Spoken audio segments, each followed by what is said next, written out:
Nigerian Institute of Promotion Commission, also investment promotion, here with us this morning. We also have Zubairu Aliyu, representing the GMD NNPC, here with us this morning.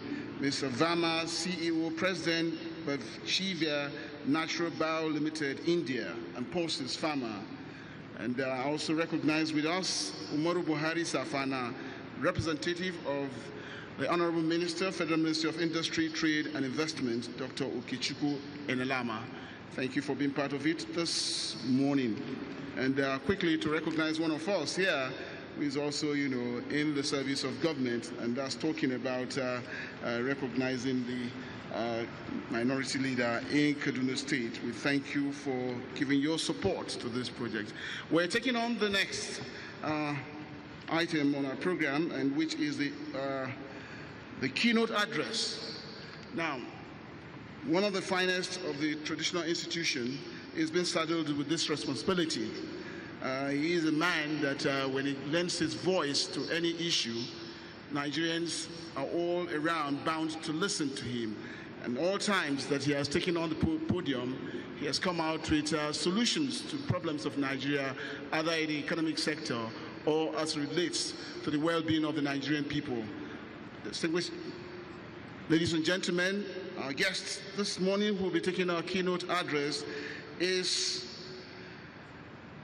the Emir of Kano, His Royal Highness Muhammad Sanusi II, CON, also the Emir of Kano.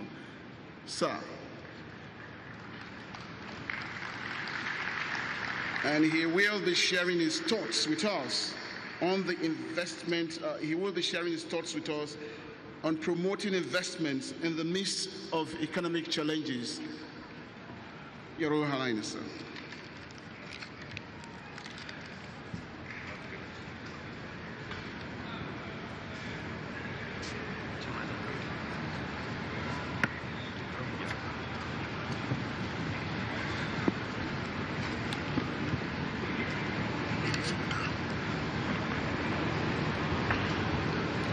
Bismillahir Rahmanir Rahim. Alhamdulillah wa salatu wa salamu ala Rasulillah wa ala alihi wa sahbihi wa mawala.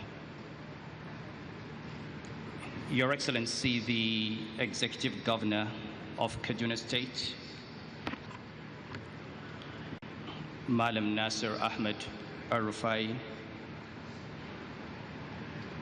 Your Excellency, the Deputy Governor, Architect Barnabas Yusuf Bala, the Right Honorable Speaker, Aminu Abdullahi Shagali, Your Eminence, Sultan Muhammad Saad Abubakar, Sarki Musulmi, Your Excellency, Governor Donald Duke, Excellencies, members of the Diplomatic Corps, development partners, ladies and gentlemen, Assalamu alaikum wa rahmatullahi wa barakatuh. It's a great honor for me to be invited to give a keynote on this occasion. And it was a great pleasure watching my friend and brother, Governor Nasir El-Rufai, talk to us about his vision for making Kaduna great again. I was a bit worried about that vision because it reminds me of Donald Trump's making America great again. And everything I know about Nasir tells me he's not exactly a Donald Trump double. You know, I've always talked about my friendship with Governor El-Rufai. We've been friends since we were teenagers. And as I said during the launch of his book, people keep asking me, how come you're always friends with this El-Rufai? And I say, I need him because he's the only person in the public space that makes me look like a moderate.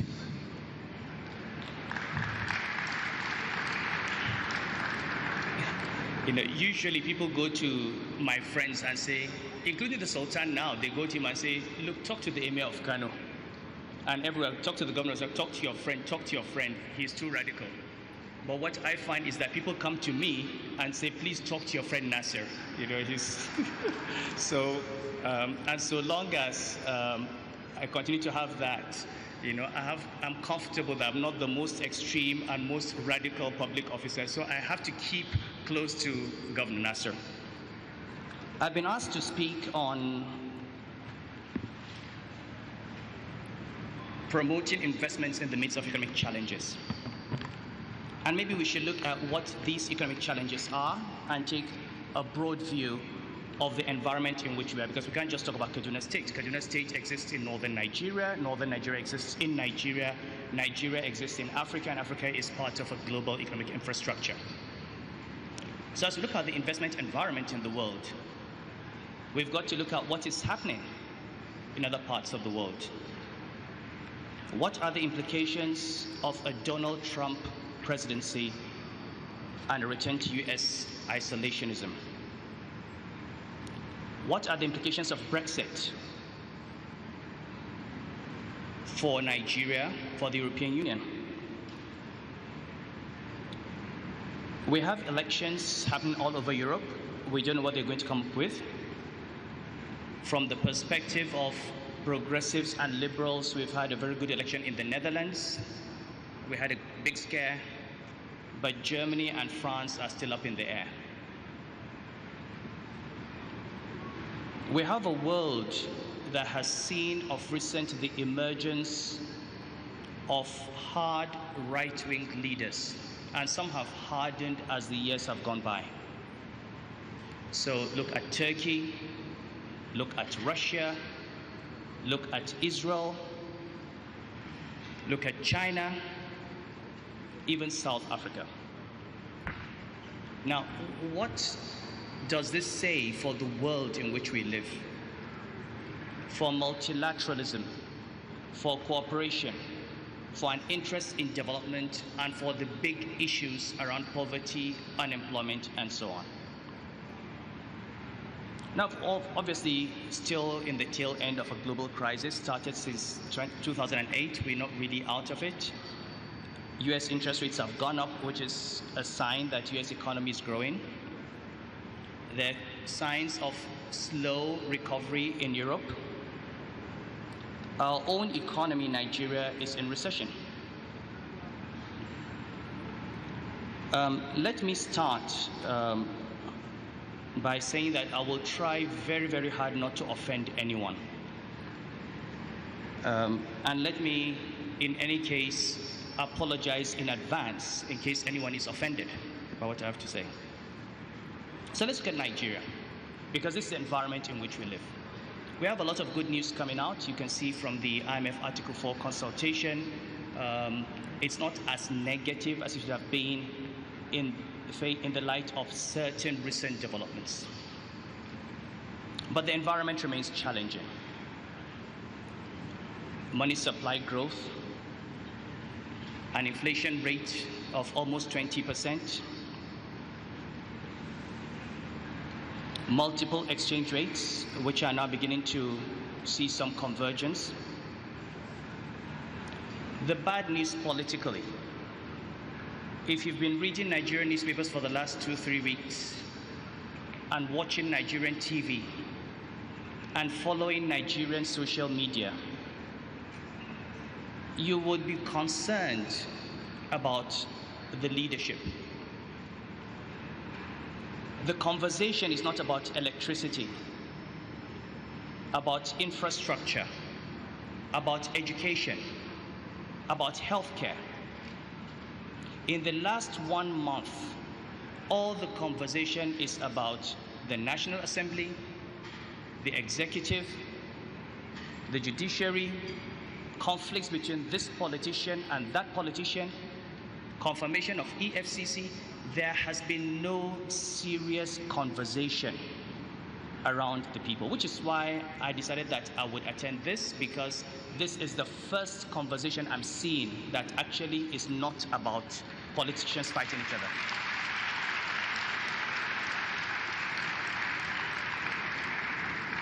Now, the problem with all that noise is that it has all the consequences of noise. No matter what you're doing, if you create too much noise, nobody sees your good work. Nobody is seeing progress on security. Nobody sees progress on the fight against corruption. All we see is a constant struggle between certain politicians and others, holding this entire country to ransom. And all of us have been sucked into it. So let me join the Sultan by calling on our political leaders at the national and subnational level to please remember that elections are in 2019, not 2017. Nobody wins an election in 2017. It is not yet time. Let's talk about education and healthcare. We all understand when we get to late 2018, you stop working and politicize. We all understand that. But it is too early to leave your posts. You can't be in politics for 4 years. And this is a big problem. So we're talking about a difficult economic environment. A lot of that difficulty is self-inflicted. Now let's talk about policies. I've spoken a few times on the economy. I think I've actually said enough. There isn't much to add, but what I will do is I will summarize what my position has been in the last 2 years. If you look at Africa in the so-called Africa Rising Decade, and you look at African economies and their GDP and ask yourself, what has been the major driver of growth in Africa? And why has that suddenly changed? You'd find that Africa Rising was a story that was built on 2 pillars.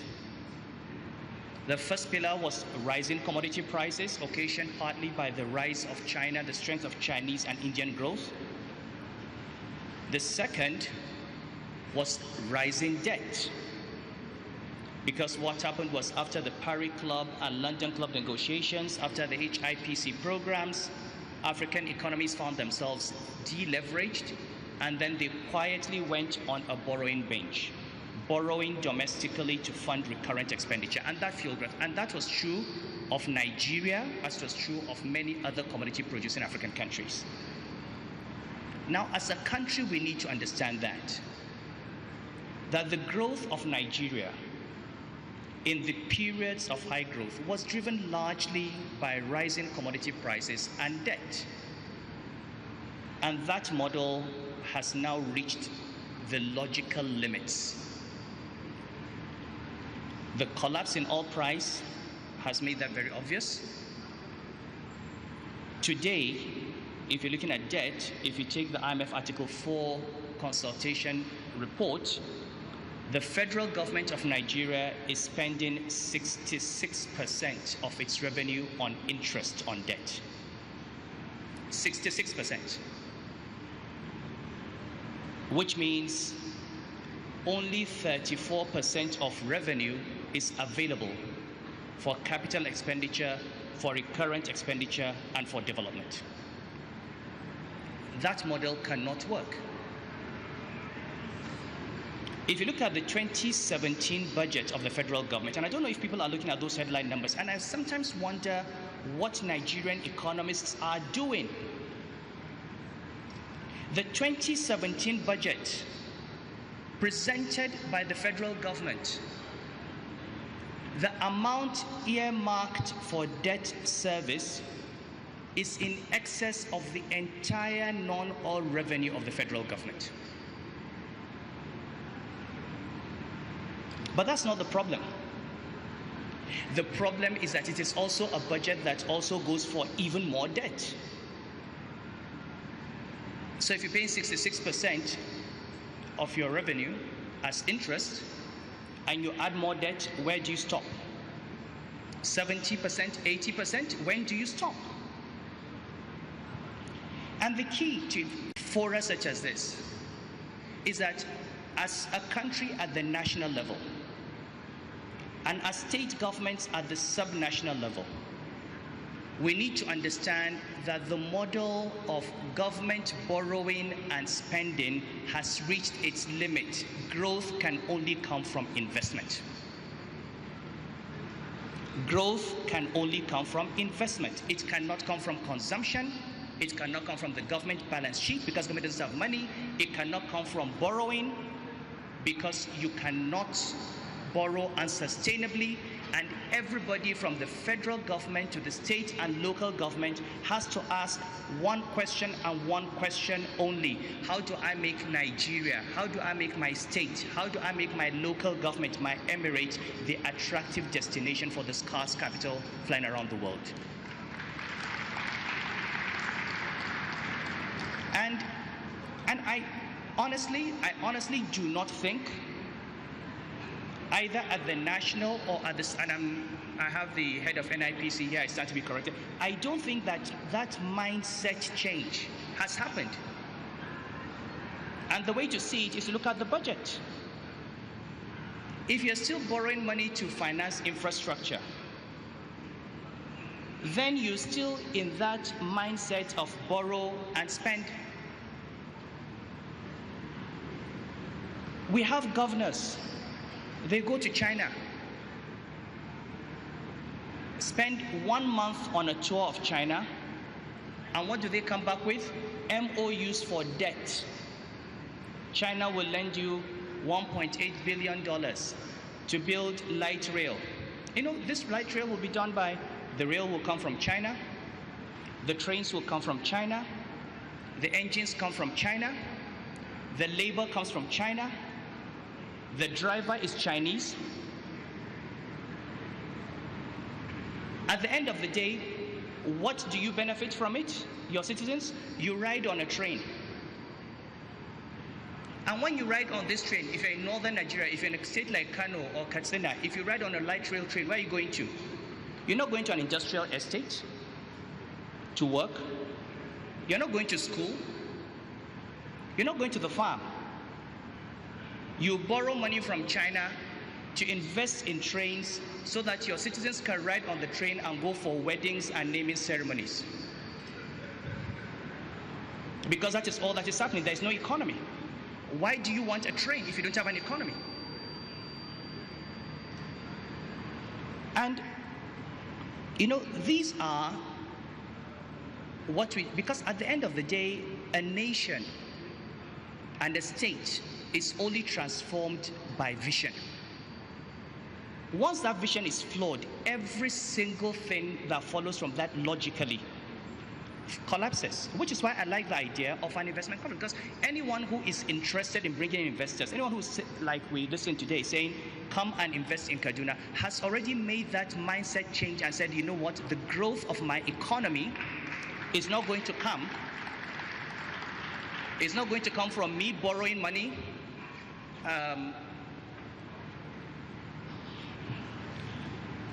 Sorry, this is Chinese silk, so let's just look at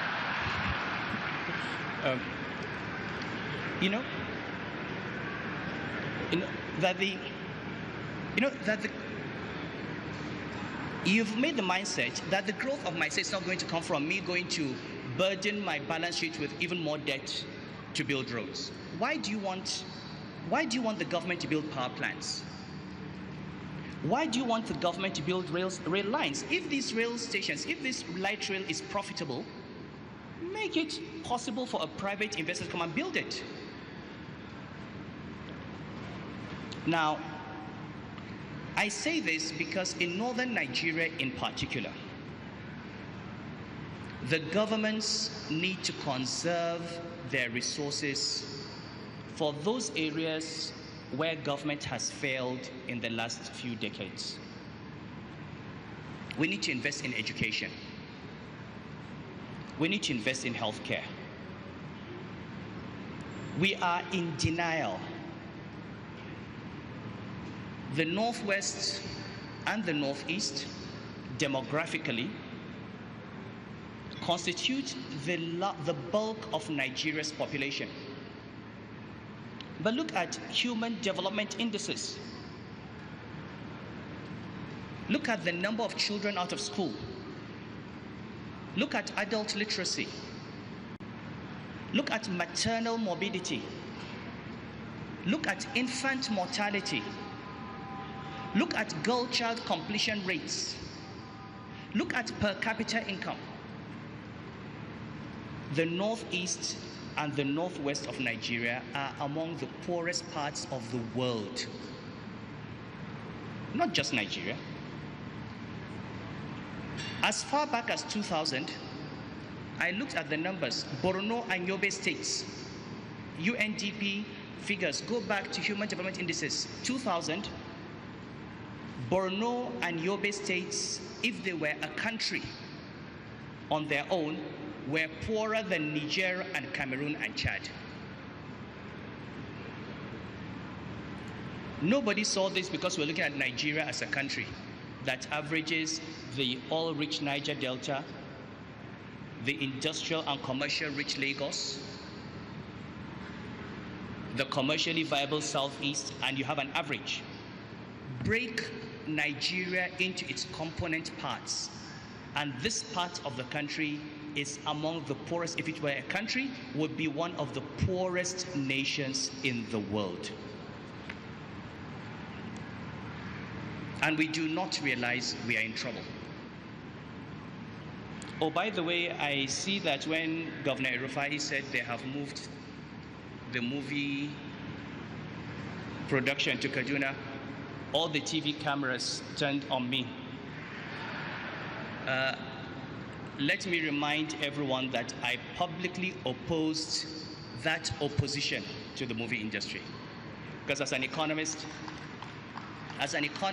I know that setting up, building Kannywood is one of the major strategies that would have led to the growth of the economy of Kano. We already had a comparative advantage. An industry that would have created jobs. We already have a youthful population that is being imaginative, that's producing good movie ideas that are popular. We're producing actors and actresses, costume designers, photographers, and that entire industry is now being moved to Kaduna. I'm sad that Kano has lost it. I'm happy that Kaduna is getting it.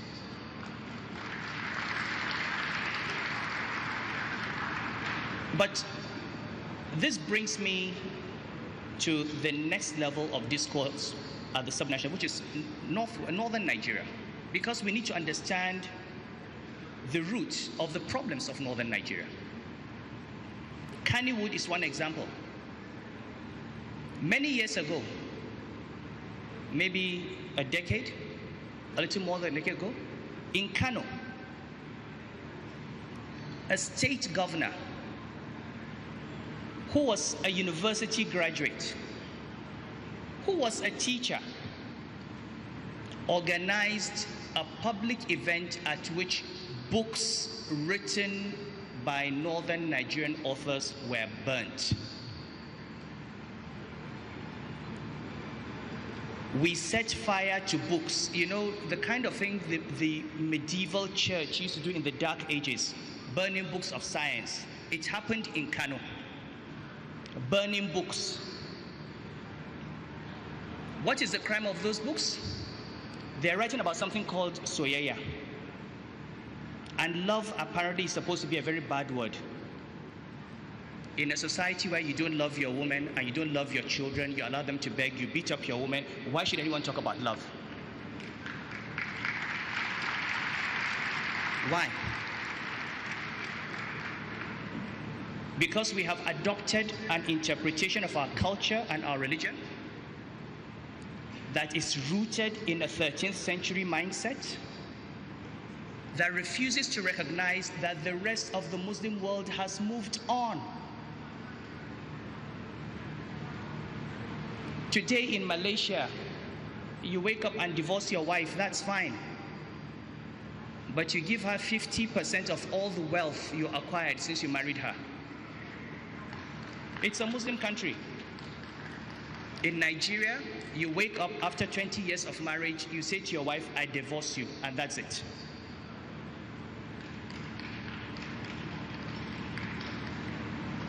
Other Muslim nations have pushed forward girl-child education. They've pushed forward science and technology.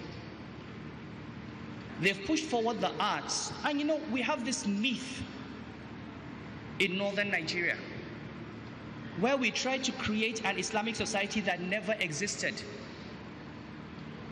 You tell me that we should not write books on love in northern Nigeria?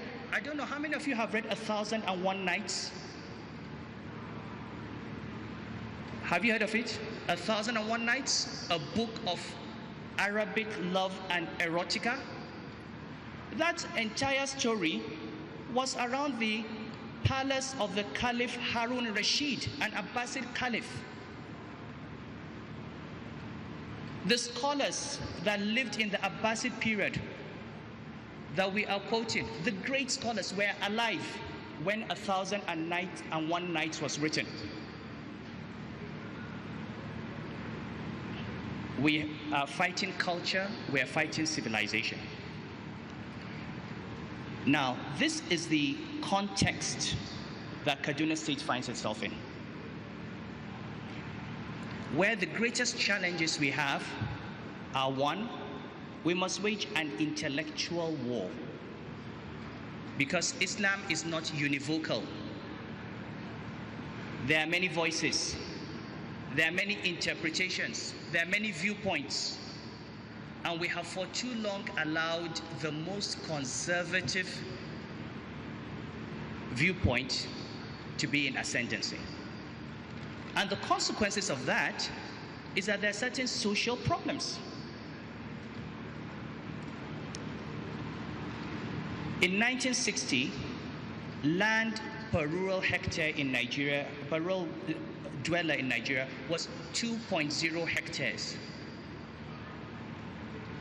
Today, it is 0.9 hectares. In a decade, it will be 0.5 hectares. Some of this has been environmental, desertification, desalination. Some of it has been huge demographic explosion, and we do not want to address it.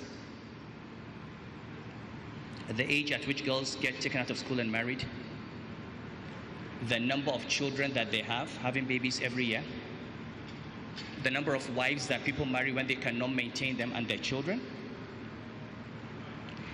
These subjects have been taboo, but we cannot fix the North and get investment into the North until we confront these subjects. What is our attitude towards educating our girls? What is our attitude towards child spacing so that we can financially maintain and educate and bring up children? What is the purpose of a large population that is not educated, that is jobless, that is unemployed?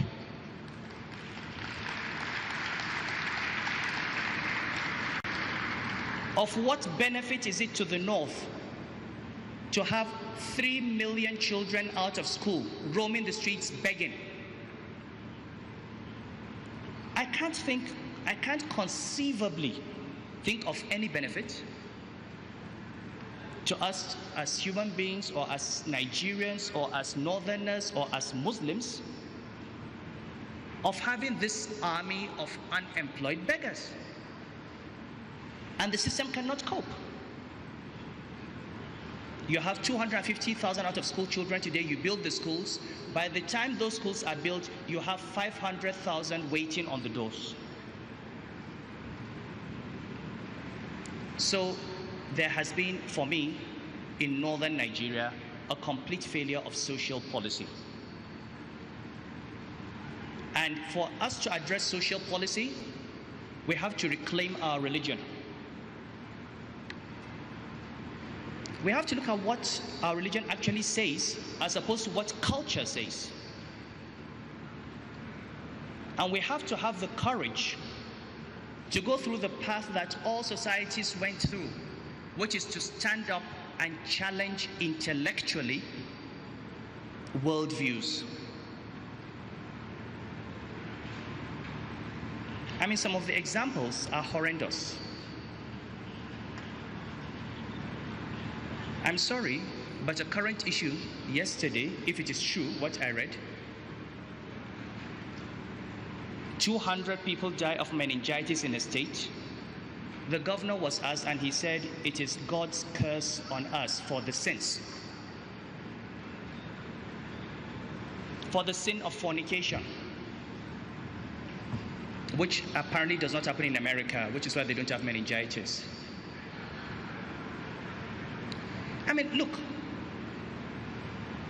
how have we reduced ourselves? What have we done as a people? That we have placed ourselves in this situation where simple things, it's a medical issue. You don't have vaccines, go and find vaccines. Treat those who have caught it. Don't give these kinds of explanations. But this is the mindset. And I have a degree in Islamic law, and I can tell you that that is not an Islamically correct statement to make. But these are the kinds of things that we have. And I think when we talk about a difficult environment, we'll realize that 90% of that difficulty we can address because it's self-inflicted. So how do we attract investment in this environment? Because remember that people still invest in Afghanistan. They invest in Russia, they invest in Iraq. Those environments are not necessarily better or less corrupt or safer than our environment. I think summits such as this are a beginning. I think this attitude that Governor El-Rufai has taken, where he appoints himself the Chief Marketing Officer for Kaduna State, has to continue.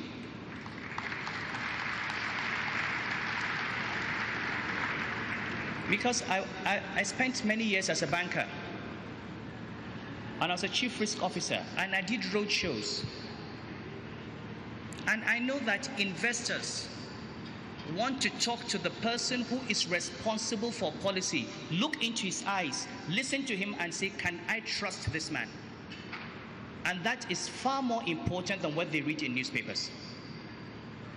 Forget Boko Haram, forget Niger Delta, forget the politics. If Nasir El-Rufai sits down with investors in New York or London or Abu Dhabi and presents a clear program for re-industrialization of Kaduna Estate, shows how he's bringing electricity, how he's bringing infrastructure, how he's providing the manpower, how he's providing the security, how he's guaranteeing their returns, they will come and invest in Kaduna. But there's no way someone sitting in New York, unless he's extremely diligent, knows even about something called Kaduna. He sees Nigeria. He sees GDP declining. He sees exchange rate policies. He sees the rate of inflation. He sees Boko Haram. He sees, I mean, that is how the world works. The world works on sound bites. And he makes up his mind that, you know, if I'm going to Africa, this is a spot I'm not going into. It's for this summit and for the leadership of this state to actively say, how do I tell the Kaduna story? And you have to deal with other issues as well, because Nasir, you have very complex issues with religion. You have Muslim and Christian leaders who have politicized religion, and they make a lot of money out of it. And they don't mind shedding blood in order to maintain those privileges. And you need to confront that establishment. You need to make it very clear that religion is important to our lives. We are all Muslims and Christians, but religion can never be used as a tool for destabilizing our environment, for creating insecurity, and for placing the state at risk. And anybody who does not live by those rules should face the law. Which is why I support you 100% in your commitment to pursue criminally. You know, if you're an imam or a pastor and you shed blood, you are a criminal, you are a murderer.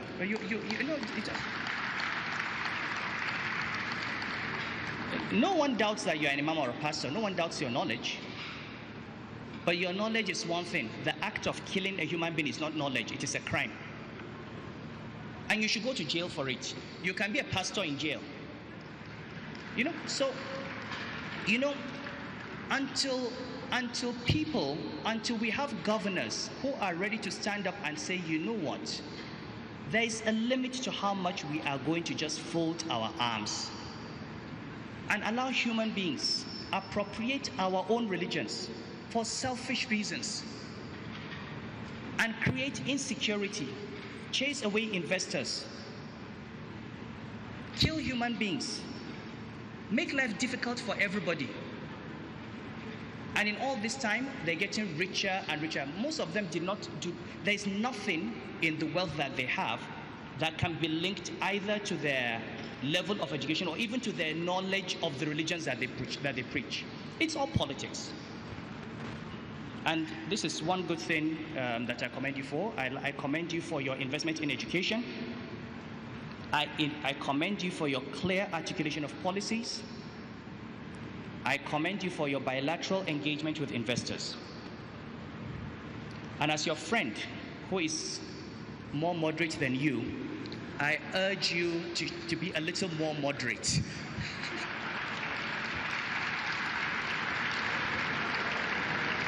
to be a little more diplomatic. I have learned over time that we all have to sometimes, you know, we angry by something. There are things that you see that anger you, and you just leave, you know, and face the bigger battles.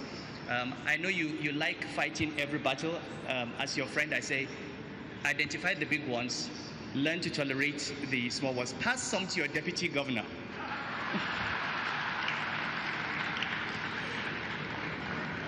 Which is, you know, when the Sultan sends me to represent him at functions, I always say that I'm speaking for myself and the Sultan. And the way you'll know the difference is that anything that is not controversial is from the Sultan, and the rest is from me. So I have a note here saying that it's a bit hot in the hall. I don't know if it's my speech that's making everyone hot or all those likes. But let me just sum up. I think that in summary, the growth model for Africa, for Nigeria, for the states in Nigeria has to change. Growth is not going to continue coming from rising oil prices. Growth will not come from borrowing and spending government money. Growth will come from investment. I think we should recognize that investors are both local and foreign. Aliko Dangote has invested more in Nigeria than any foreign investor. And there are many local investors. So we need to create an environment in which we attract and encourage domestic capitalists to invest. Because first, it keeps the money in Nigeria. It provides great long-term security. We can link them up with foreign partners as shareholders who would like to exit later after bringing in the technology and the skills. But we need to encourage Kaduna State indigenous Nigerian entrepreneurs to invest in Kaduna. We need to tell the story of Kaduna and its history as the capital of northern Nigeria. Talk about the Kaduna Industrial Estate. Dr. Mutalab talked about a school called Barewa College. I'm a King's College boy. I was compelled by the Sultan to clap. For those who do not know, King's College produces all the progressive Nigerian intellectuals, and Barewa produces all the conservative northern aristocrats. And I would I would really encourage you to invest a lot in Barewa and try to make it look more like King's College and produce more progressive and radical Northerners. We need them at this point in time. But frankly, I think that there is little to add. This is the first step. And I like the fact that you're going back to say, this is what we did last year, because accountability is important. And I do hope, for the sake of Kaduna State, that every politician in Kaduna, whether he's in Nasser's party or in another party, is watching. And I do hope that because Nasser will leave office, if you have a vision of 2018, 2015, when Nasser leaves office, whoever steps into those shoes from whichever political party should just continue with this blueprint. You know, it does not hurt anyone to build on the work of his predecessor. It does not hurt anyone. And I think this is why the traditional institution in the North has survived. We all build on the works of our fathers. Nobody wants to destroy what his father has done. We see what they're doing, we build on that vision. And that's how you build a 40, 50-year vision. So I have said enough. Like I said, I have tried not to offend anyone. I apologize in advance, and I apologize again in arrears in case anyone has taken offense. I wish you all the best. Nasser, I wish Kaduna State the best. And I do hope that all the governors in the North will adopt this and will focus on this. We do need these investments. We do need investors to come in from within Nigeria and from outside. We need investments in agriculture, in industry, in power. We need to create jobs. But more important, we need the governments to focus on education, especially the girl child education, and on ICT. Thank you very much. Assalamu alaikum wa rahmatullahi wa barakatuh.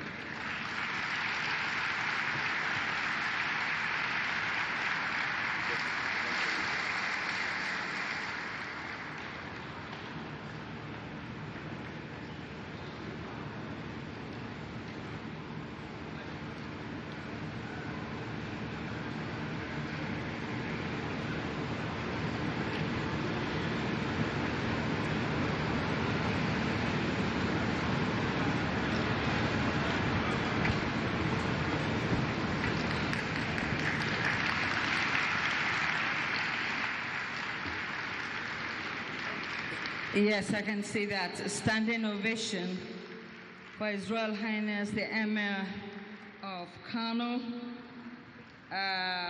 His Royal Highness Muhammad Sanusi II, Commander of the Order of the Niger, who spoke very, very well, having researched his presentation very well and taken from the Islamic jurisprudence, where in northern Nigeria, majority of us is the doctrine that we seem to be following, okay? And even had time to inject a little bit of some humor into it. We thank you very much, Your Royal Highness, sir. Moving ahead, you know, before the keynote address, we actually invited